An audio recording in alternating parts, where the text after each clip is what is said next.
Buenos días a todos. Vamos a empezar, son las 11:02. Nada más si pueden, por favor, en el chat, a ponernos ahí nada más con alguna notita, por favor, si están escuchando todo bien, si el audio está pasando correctamente.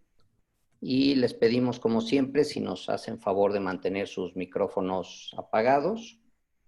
Cualquier pregunta que vayan teniendo durante la plática, si nos hacen favor de ponerla en el chat, ahí las estaremos monitoreando y al final de la plática de Richard, cuando sea la sección de preguntas y respuestas, ahí iremos haciendo las preguntas para que esto sea una participación pues todavía más valiosa para todos ustedes. Como siempre, la grabación va a estar lista, se les hará llegar por correo y también la vamos a estar posteando en la página de LinkedIn, en la mía, y también por los grupos de WhatsApp. Entonces, cualquier información que necesiten adicional, pues por favor en el chat lo estaremos monitoreando según vaya avanzando la presentación. Les presento a Juan Carlos, mi hermano. Juan Carlos Luna es el CEO de Lawit Group. Buenos días a todos y por la audiencia que nos acompañan, gente de distintos países, y nuestro speaker vamos a cambiar a inglés para el resto del webinar. Es que welcome everybody, good morning, good afternoon, wherever you are joining us. It's a pleasure to be with you and happy to connect in this interesting topic. And for our international guests, if you have any questions, please use the chat and we will be taking the questions from there and ask Richard at the end of his presentation.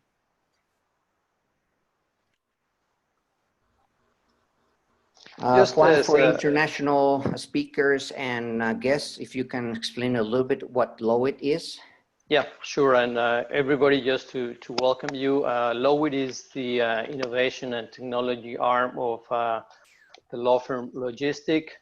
Lawit is a global legal management consulting firm, and in very simple terms, what we do is help firms and corporate legal departments be more effective in the processes and in their operations. Basically, we help them improve efficiency, quality, and risk controls. And as we all are experiencing today, we face a moment of unprecedented uncertainty, but we like to see it as an opportunity. And we see that the technology in the legal industry had been wanting to become a part of it, but now with this help of COVID-19, we're actually in the pool and we need to swim.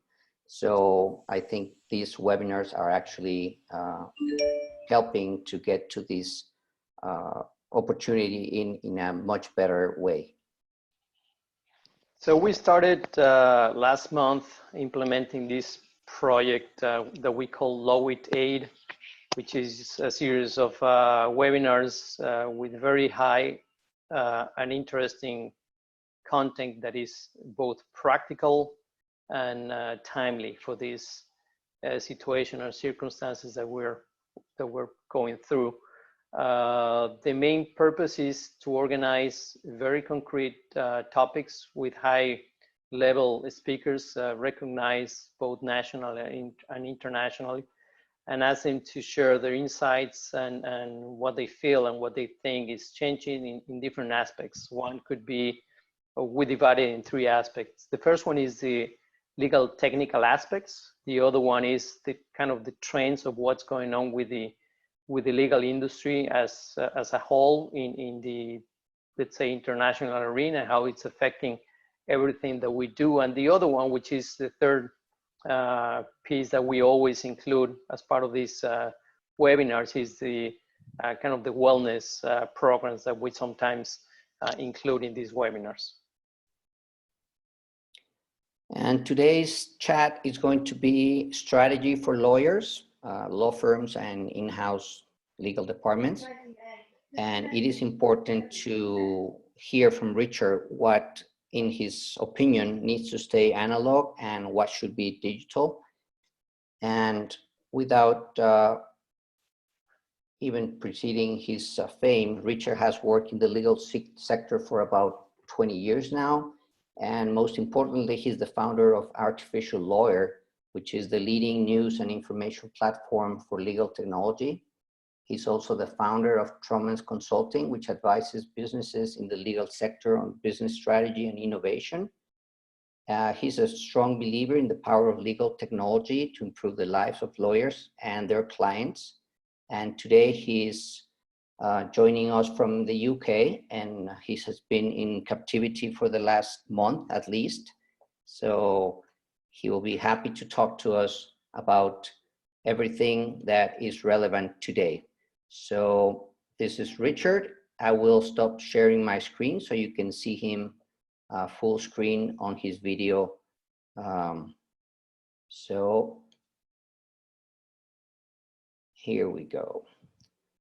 Okay, Richard, you're on. If you want to turn your microphone on, and the rest of the people, just make sure that you have your microphones off, please.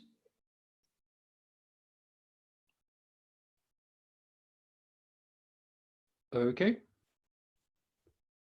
You're on. Good. Thank you. Thank you, Alex. Thank you very much for the kind introduction.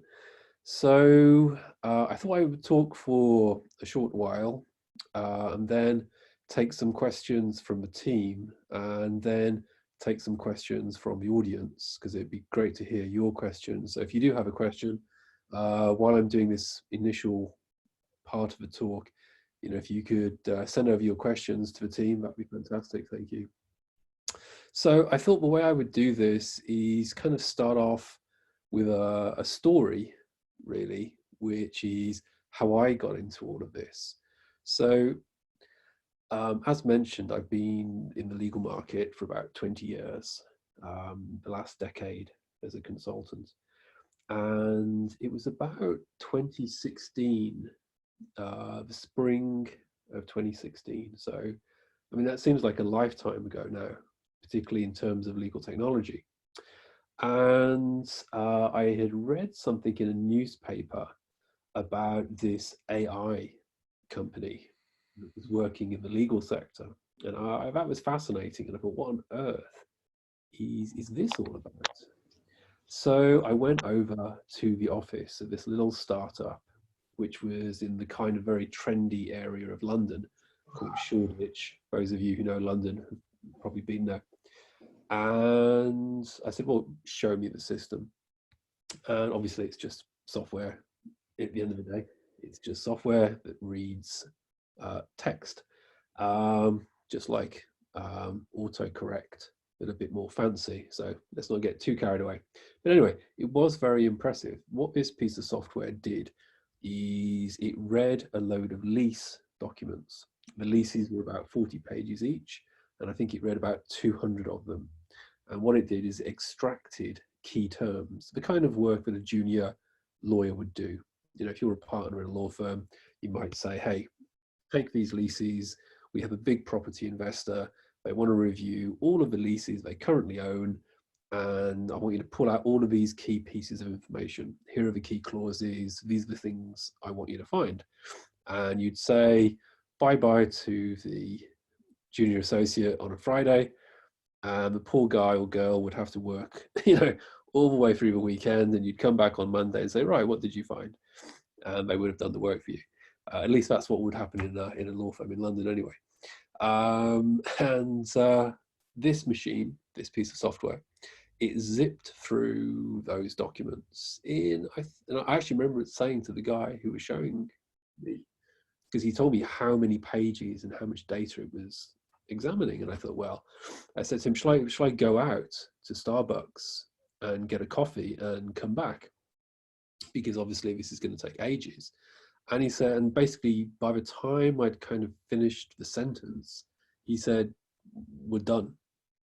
I was like, what, it's done it? And I said, yeah, it's finished. It's done it. And he showed me the extracted clauses. So the software, which is called natural language processing software, had read the documents, pulled out the key clauses that were relevant, not just using word search, but it had been trained to recognize whole sentences. It had been trained to have a kind of semantic understanding of what different clauses looked like. So it knew what, you know, a clause with, I don't know, a change of control clause, for example, might look like, or, you know, the termination of a lease clause and so forth.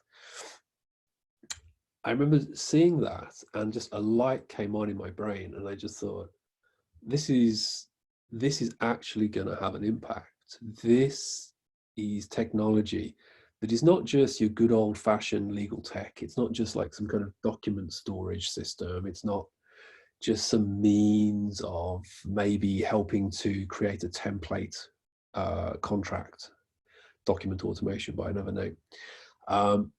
This is actually performing work. This is performing billable work that a normal lawyer would do. And of course, it's not completely replacing the lawyer by any means, because, you know, lawyers have to train the system, lawyers have to take the results and make sense of it, they have to produce the reports, and it's just a fraction, it's just a slither of the actual work.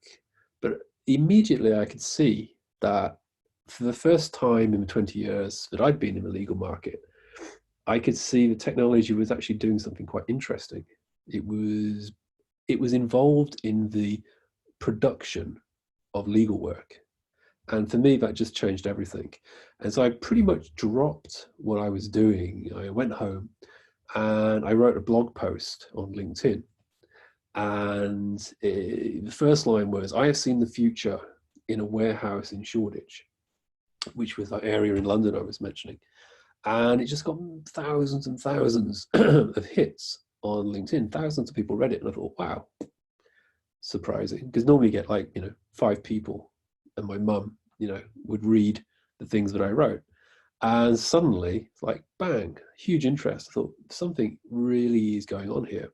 So I started a little blog called Artificial Lawyer, which has sort of taken over my life, really. I'm still doing consulting, but, you know, 70–80% of my time is artificial lawyer. And I've just been tracking what's been going on. The truth is that there was, I think, a lot of misunderstandings about AI technology. I think people did get carried away, and I probably got a little bit carried away as well at the beginning. But I think as things have settled down, things have become much more realistic, and people kind of realize that, you know, document review tools are just one part of the armory, you might say, part of the toolbox that is now available. And a lot of the most interesting tools have actually been around for a very, very long time. You know, things like document automation, where you take effectively a template precedent document and you create the ability to auto-complete certain parts of it so that you speed up the creation of that final document. Again, that's really old technology. It's very basic. It's very, very, very simple. In some ways, you know, once you start to think about it, you just start to realize, well, look, there's so much activity that we do as a law firm or as an in-house legal team that really we shouldn't be doing. It's just legal administration. It's process work. It's not really being a lawyer. I mean, you know, you have 20 years in school, you go to law school, you work like a maniac to get into a good law firm or to get into a good legal team in a big company. And then effectively, you know, you do a lot of work that, let's all be honest, you don't need that level of education and skill to do. And that's a huge waste of talent. It's also, I think, a bad allocation of capital within the economy. What we really want is for lawyers to be lawyers, to tap the great skills and experience that they have, which comes back to the title of this, is what should be analog, i.e. what should be human and fleshy, you know, what should be in the domain of human lawyers, and what should be digital, what should be, and once you've digitized things, you can automate. So let's just step back a little bit from that. So, you know, how do we get into this? How do we explore this? So I was talking to Alex and Juan at the beginning about who the audience might be, and I guess some of you are quite large law firms, some of you at large legal teams, others may not be. So let's just start at the beginning. What can you do? I mean, I think the most sensible thing to start with is, number one, start thinking in terms of everything being digital. Digitize all of your documents. Work on the basis that the production of all documents is done digitally, that they're saved digitally, that they go into a document management system, a contract lifecycle management system, that you're not printing things out. I mean, I would say that you should actually make it, illegal in your office to print out basically anything, right? No printing out of documents. Just, practice it. Maybe do it for a week. If you don't do this already, maybe say to the office, let's practice. And of course, you're all working from home now anyway. So if you don't have a printer with lots of paper in it, you may be in this situation anyway. But eventually you'll go back to your offices, I'm sure. Take a week off from printing things. Don't print anything. Just keep it all digital and see how that works. Other very, very basic things, e-signatures. I mean, very old technology, basic, simple technology. Everybody should be using e-signatures. There should be no physical signatures. It's just pointless. You can also remote witness a signature. You can have a notary watch by video camera, a signature if you absolutely have to, if you have to do these things. So much activity, so much energy, so much time. And as you know, as lawyers, time is money, right? So much energy and time is wasted on these basic things, and it's just ridiculous. So first of all, get digital. Just make it absolutely normal that everything stays digital. E-signatures. Next thing, another basic thing would be document automation. Particularly if you're in-house, you're probably producing dozens and dozens and dozens of very, very, very similar documents. All of that knowledge is, in some cases, being remade each day, which is crazy.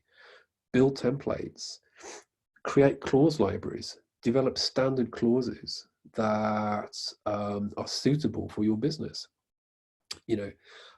Create almost effectively sliders where you have created a playbook, so you know exactly the terms that are possible for each type of document, each type of sales agreement, and so forth. Very, very, very, very basic stuff. I mean, before we get into anything fancy like contract review using natural language processing, there are so many things that you can do. Where does this get you? Well, it will make you much, much more efficient. And I guess at this point, we get into you might say we get to the elephant in the room. And I'm sure you all know, because you've all been here probably if you've been thinking about technology and the law, is on one side we have the law firms and providers, like the alternative legal service providers and so forth. And we have the clients who, with their internal legal teams. The truth is that they have slightly different economic drivers. The in-house legal team is obviously not paid by the hour. They have a job. Their job is to protect the company and hopefully not waste money with their legal spending. But obviously they do want high quality work. They do want to protect the company. The law firms have a different priority. They're a private business. Their job is to make as much money as possible for the partners whilst providing a good service to the clients. Introducing technology, this is the paradox, is that if you look at the US and UK, it's the law firms who have implemented the most technological change, which in some ways you might say is a paradox, because they're interrupting and changing their business model when their business model was already making a lot of money, right? Law firms are amazingly profitable if they're run well. The in-house legal teams again, kind of paradoxically, they're the people who should be using the maximum amount of legal technology. They should have tech, pouring out of their ears, every type of automation they can, because the more they push efficiency, the more they're saving money for their business, which of course is what they're there for at the end of the day, which is to protect the business, of course, whilst conducting their work as lawyers. However, the problem here is that most in-house legal teams are relatively small compared to the larger commercial law firms. If you've got a team of, say, 50 in-house lawyers, the chances of them having the time and the energy or the internal expertise to implement all of this technology is quite low. The larger law firms, let's say you've got, 500 or 600 lawyers, you probably have got the resources to hire some IT experts, to hire some innovation people who can test out new technology and so forth. And so we've got this kind of slightly paradoxical situation where the people who should be changing the most probably change not very much. And the people who you would expect to do nothing can just sit there enjoying the status quo are actually changing a bit. So what is driving change? Well, what is driving change, at least in the US and the UK, and I think very much in the UK, because it's a smaller, more intense, more competitive market in the UK, is that the larger clients and the banks, the insurance companies, the large listed corporates are steadily, and particularly since 2008 with the financial crisis, have been putting pressure on the in-house counsel to cut costs. Now, I think initially it started in a very blunt, basic way, like, hey, can you cut costs? And there was a bit of that going on. I think now it's much more sophisticated. I think the GCs at some of the larger, more sophisticated businesses are not just saying, well, cutting costs it's just a very basic way of looking at things. Let's pull apart how we do things. Why do we run our compliance function like this? Why are all the employment contracts we make for our many thousands of employees, why are they produced the way they are? How do we check for risk in sales agreements? How do all of these products, you might say, get manufactured? How do we procure both internally and externally from law firms or alternative legal services providers? How does this work? If you were Toyota and you made cars, you'd be constantly looking at your processes. What are the raw materials, you might say? Where is the workforce? Where are the costs being incurred? Where is the process inefficient? How can we improve this?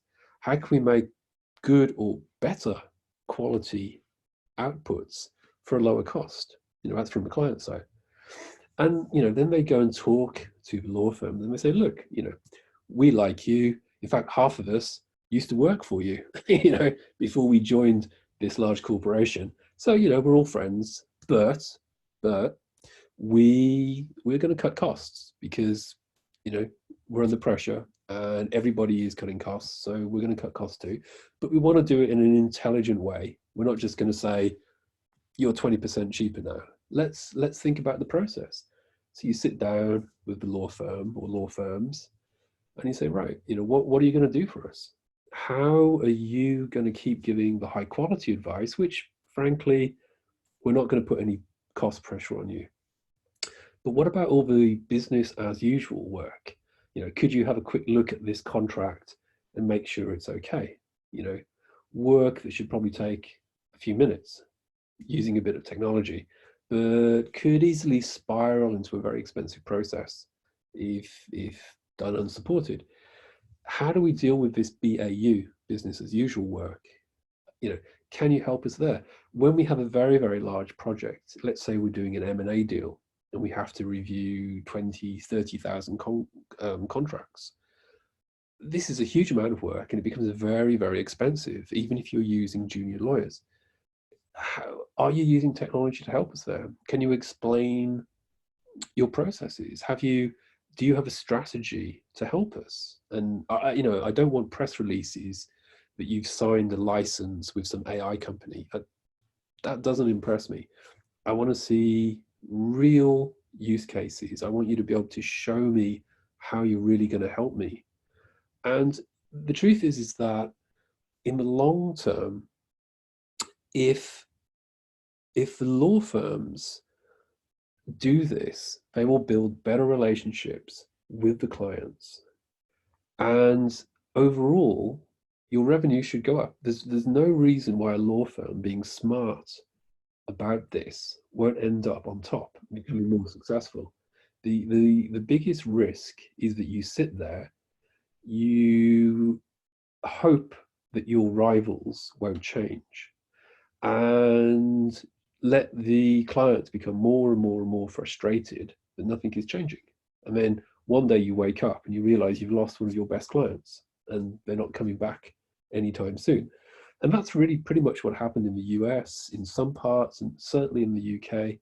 And that some of the bigger firms just woke up and just thought, if we don't protect our relationship by making it easier to work with us, we're going to lose people. We're going to lose our clients. And really, the business as usual work, it's not worth losing a client over, because where we make the real money is from the very, very sophisticated, high value, top level advice. But I mean, let's face it, some of the big firms had become a little bit lazy in England, for certain, and America, with just exploiting the associate leverage pyramid, because it was so easy to make money. You'd take on a very, very laborious job that would take a lot of time.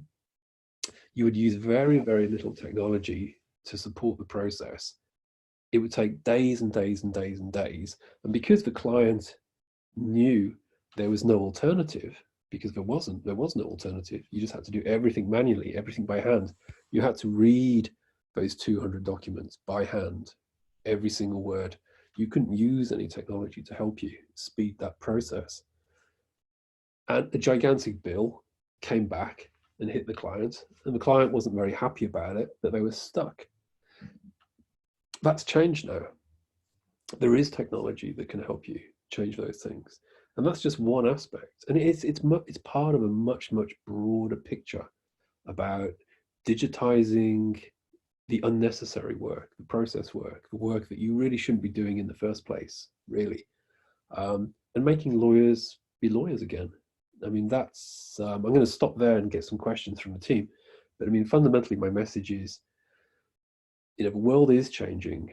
It's moving at different speeds in different countries and different markets. But, it's inevitable that all markets will follow the path of the US and the UK. It generally happens, give it enough time, it will happen.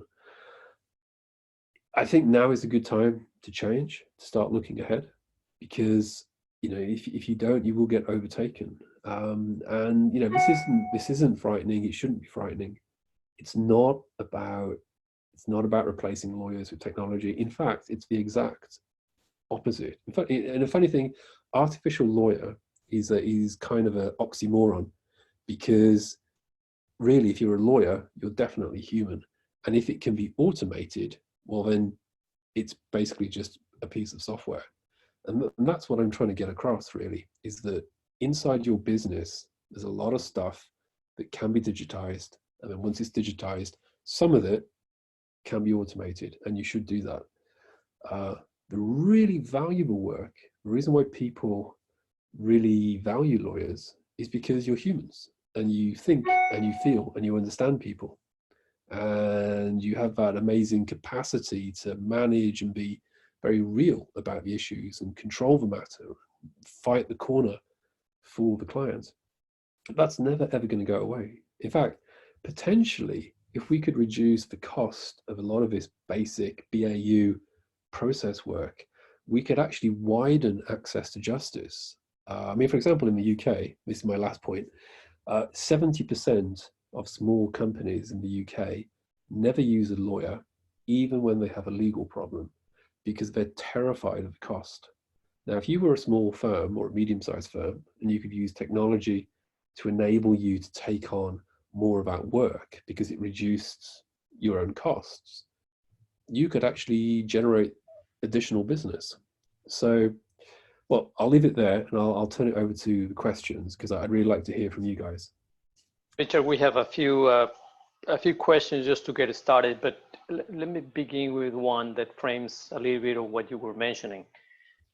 So what you've seen happening in the UK and Europe and in the US, we've seen it in the past years that trend tends to get into Mexico and into the Latin American legal market, you know, slowly, but it gets here. And it has happened for the past few years that we've seen a lot of legal tech implemented, and we've seen international global law firms kind of adapting to that reality that is probably started a few years earlier in the UK or the US, and the same for legal departments.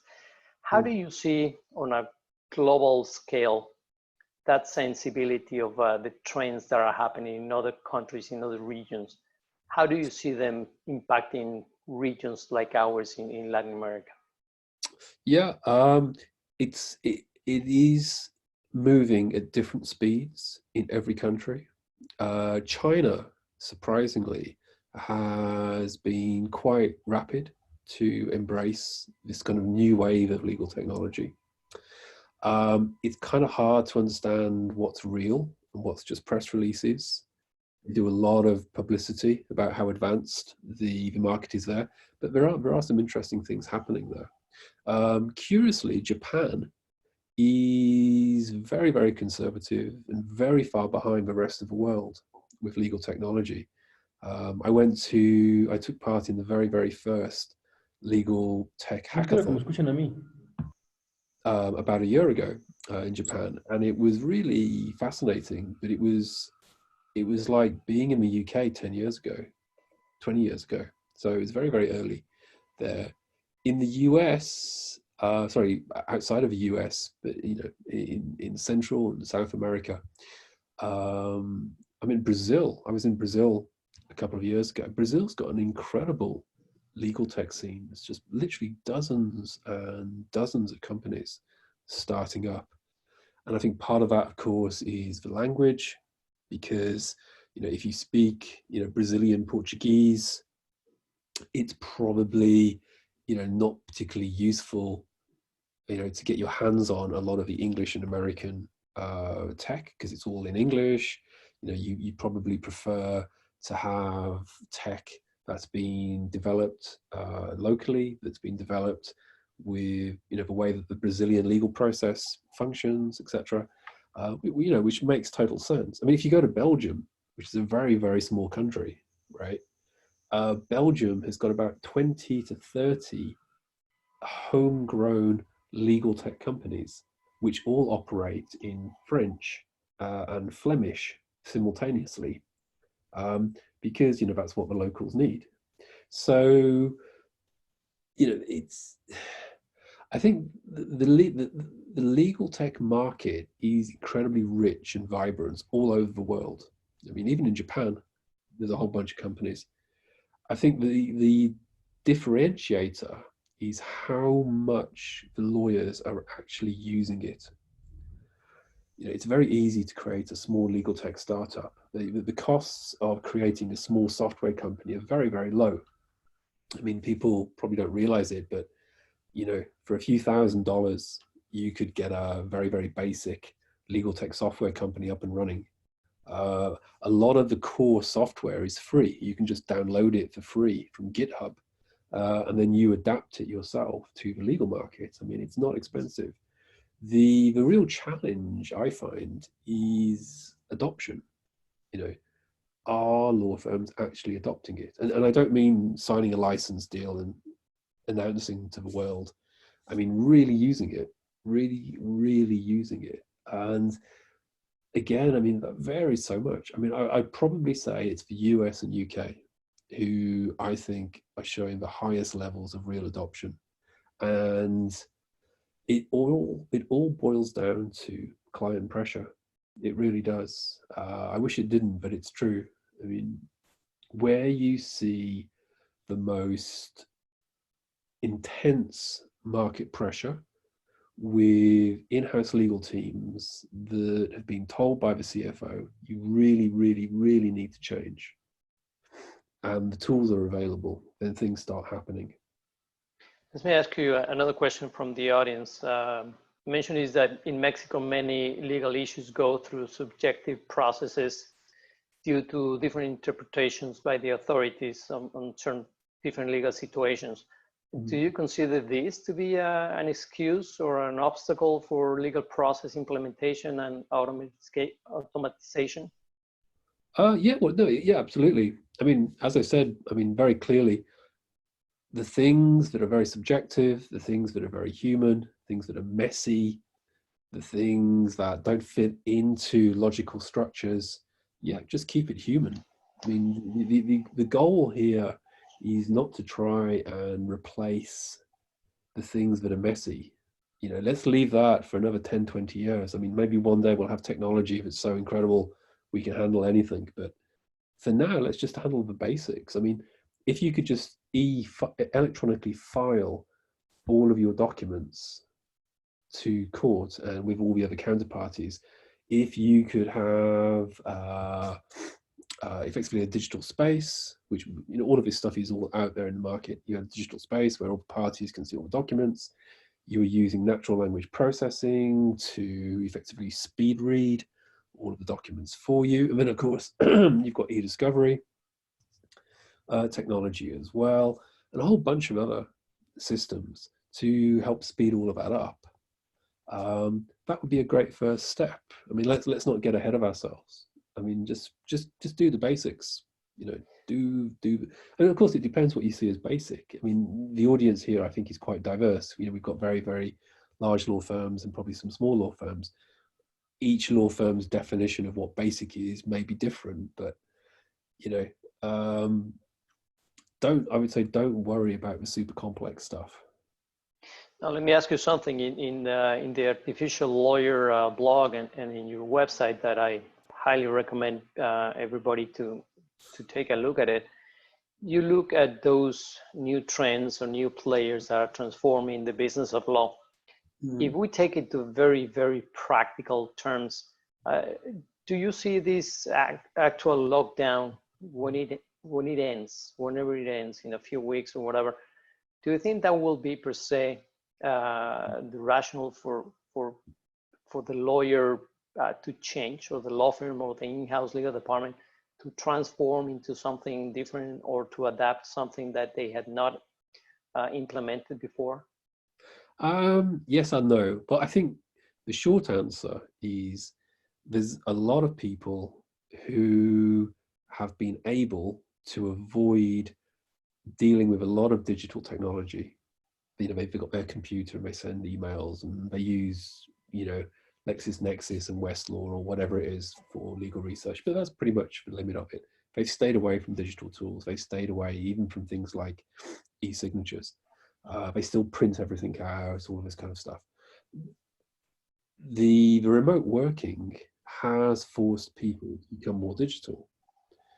And that's a good thing. You know, if you're sitting at home and you realize, oh no, there's no printer paper, you know, well, it depends how strict your lockdown is, but in England, if you're sitting at home and you realize your printer is empty at home, or you've had it, you can't print anything. You're not allowed to leave your house except to buy food. So you can't meet clients. It's impossible. So you have to send it. All the documents have to be digital. The signature has to be digital. If you're going to talk to a judge, it has to be through a video conference. If you're going to share notes and case information with other parties, you have to use a secure digital portal. You know, everything is digital. You just have to. So I can see a lot of lawyers who perhaps were nervous about all these things, eventually getting back to the office. And probably the first thing they do when they walk back into their room is they see the big printer sitting in the corner. And they're like, yeah, we're going to get rid of that thing. It's a waste of money. Why do we have it anyway? You know, and then they see a junior associate or a secretary printing out a massive document for them or something. And they're just like, why are you doing that? Forget about that. You know, it will just start very basically, I think. I mean, there's a high risk that it all just goes back to normal. And I think for some people it will, but I think what at least in the countries where the lockdown was very strict, I think what it's proven is that law firms can function where everybody works at home, which is incredible, really, because, you know, law firms have a tendency to make everybody go to the office. I don't know what it's like in Mexico, but in the US and UK, it's kind of like, you know, you must be at the office. It's very important, you know, you've got to sit in your chair, you've got to bill those hours, and et cetera, et cetera. And of course, you can bill your hours at home. You can have a time recording system, you know, on your desktop. You don't have to be sitting in an office. All of your meetings can be done remotely and so forth. So, I mean, I think once we get to that, once we get over that hump, yeah, it will help. And then let's say in another year or so, those senior partners, when they're asked, you know, would you mind increasing our technology budget so that we can spend on this piece of software or that piece of software, which maybe in the past they would have looked at and said, oh, we don't need it. Now they're going to look at it and go, actually, yeah, maybe we should do this. And also the clients have been going through the same experience. So they're going to kind of expect the lawyers to be a little bit more digital too. I mean, I don't think we should get carried away. I don't think we're going to have massive transformation, but it's kind of breaking the ice. And taking from that point, you also mentioned that probably the most important or relevant aspect of it is not to go with the flow of having to change into a digital lawyer, or that new concept that everybody is using of transformation. But you mentioned something regarding the business plan. From your consultant perspective, do you see both law firms and in-house, but maybe more towards the law firm, that they have or that they are using something to transform or update their business plans? Yeah, well, I think fundamentally it is all about economics. I mean, there's an article in Artificial Lawyer today, if you go onto the website, artificiallawyer.com, called The Economics of Legal Tech. It is all about economics. I mean, I remember visiting a law firm a long time ago, and they're a good firm, but they weren't very into technology. And they'd created this AI committee, which all sounded very exciting. Wasn't really, I don't think they or I or anybody else actually knew what the committee was for, but it was going to be exciting. And they were looking at all this different technology. And then I kind of stopped them and I just basically said, look, what will be the economic advantage to you of doing this? How is this actually going to improve your business? You are a business, right? Why do you want to use this technology? How is it going to help you? Are the clients asking you to do it? And they didn't really have any good answers. The only answer they had really was they were a bit worried about another law firm down the road that was kind of similar to them, that had sometimes the same clients, and they were basically worried they were going to get left behind. But they hadn't really thought it through. They hadn't created a business plan. And they were leaping from basically just using email and some very basic document management, software, to trying to use the most advanced document reading software that you might get in the most massive law firms in the world. And there was like nothing in between, and there was no planning. And I thought that was very risky, and it was potentially a big waste of time. I mean, they didn't even have a CRM system. They didn't really have any digital means of sharing documents with their clients. There were just so many basic things they could have done first. So what I would say really is it's two parts. You've got the operational technology, right? The same way in your house, you've got electricity, you've got water, all your basics. Get your basics fixed first. There's then a second group of technology, which I would call strategic or productive technology. This is technology that actually helps you to produce billable work. And in some cases is effectively replacing some of that billable work. So for example, natural language processing, document reading software, which can, for example, read through hundreds of documents in a due diligence exercise, or document automation to speed up your ability to produce documents for your clients. Just two examples. Okay, and then we have time for probably a last question. I think you mentioned it, but can you give us your 2 cents on the, some people believe that legal tech is just for big law firms. What can you tell us about that? I think the big strategic, well, again, I think get the basics done. Get the basics done.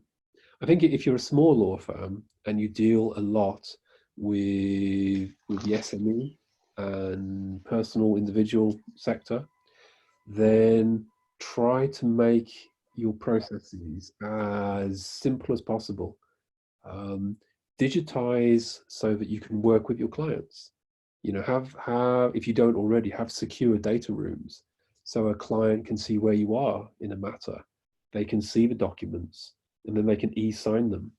You know, they don't have to come to your office. You don't have to mail anything to them. You know, if they're working with you on something, you know, all the documents are uploaded to the cloud. You give them a password, they come in, they read the documents, they e-sign it, bang. It's much quicker. You know, just think about basic things like that. Just make the lives of your lawyers and the clients a lot easier. Now, you might say, well, why bother? The reason is because 1, you're going to get a lot of happy clients, and 2, you're going to remove a lot of that wasted time, a lot of that wasted activity, and then your firm can do much more. You can be more productive, because every hour spent doing low value, or effectively in some cases, 0 value work, right? You know, that mailing all those documents is probably not billable. It's complete, you know, it's just a great big hole in that day. It's a waste of your time.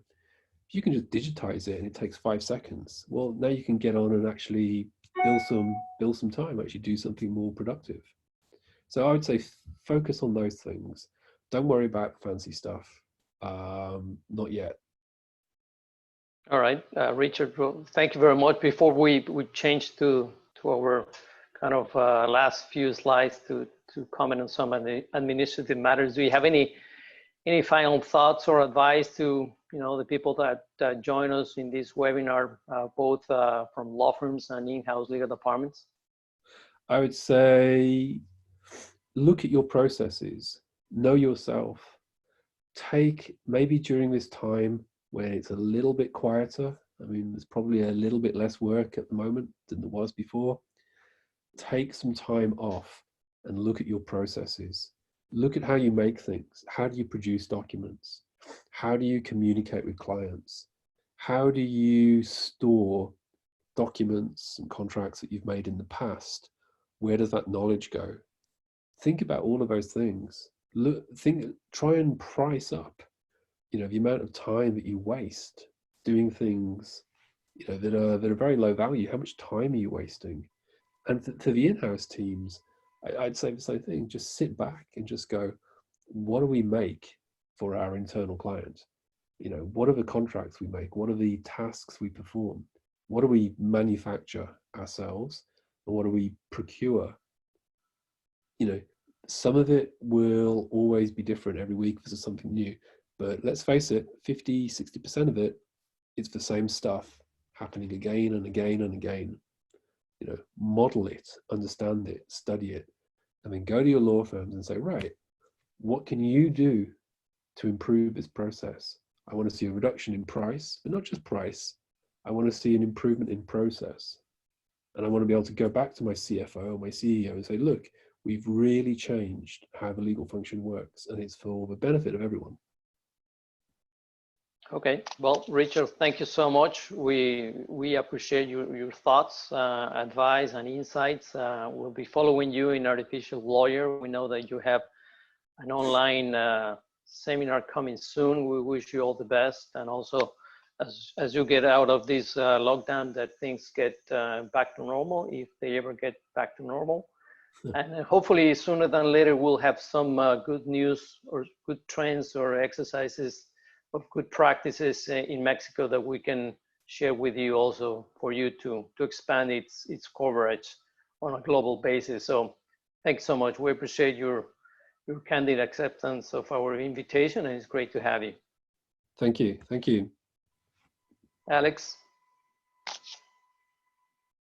Bueno, para for the next speaker that we have next Friday, and this is in Spanish, so I will move to Spanish since most of the attendees today are in Spanish. El próximo viernes 15 de mayo a las 5 de la tarde, este viernes, tenemos a Daniel Acevedo, que es el Senior Manager de Legal Operations Services de EY Latin America North, hablando de recuperación y transformación de operaciones para equipos legales, que va a ser un seminar, un webinar también muy interesante para que nos puedan acompañar. Y Juan Carlos, platícales brevemente, por favor, de este evento que vamos a tener. Esto, sí, con mucho gusto. Esto es en base a todo lo que hemos visto desde el último Legal Summit que hicimos y estos webinars. Obviamente ha venido muchísimo comentarios del tema Legal Tech, y una de las cuestiones que no está debidamente cubierta es tratar de dar visibilidad a lo que ya existe y lo que tenemos o lo que se está creando a nivel de México y Latinoamérica. Entonces, en las siguientes semanas les vamos a enviar detalles de todo lo que consiste esta competencia, todos los promocionales. Uno, por si tienen alguna solución que ya estén utilizando, que sea suya en algún despacho o en alguna empresa, o que tengan algún amigo en alguna de estas empresas, startups, o en algún entrepreneur en el mundo legal que tenga alguna solución y que quiera participar en esta competencia. Ya les enviaremos en las siguientes semanas más información. Y el otro tema es, de hecho, esta semana, el jueves, teníamos nuestro Lawit Legal Summit, que lo tuvimos que cambiar para el 15 de octubre, es en la Ciudad de México. Esperamos que para esa fecha sí pueda ser presencial, y tenemos un cupo de 500 butacas, que ya están bastantes, casi más de la mitad ya están colocadas desde cuando hicimos el evento para mayo. Entonces, pues bueno, estaremos informando sobre este evento y nos dará mucho gusto contar con ustedes presencialmente, con todos los invitados que estamos trayendo internacionales y nacionales, de un día entero de información sobre las nuevas novedades y el nuevo normal de lo que nos va a suceder en la industria legal en México y en el mundo. Y pues esta frase ya de despedida, ahí se las dejo. Yo creo que es muy importante reinventarnos, desaprender y volver a aprender lo nuevo. Muchas gracias a todos, y estaremos haciéndoles llegar la grabación de este evento quizá mañana más tardar. Muchas gracias a todos por su participación y estamos aquí a sus órdenes. Gracias, buen día a todos.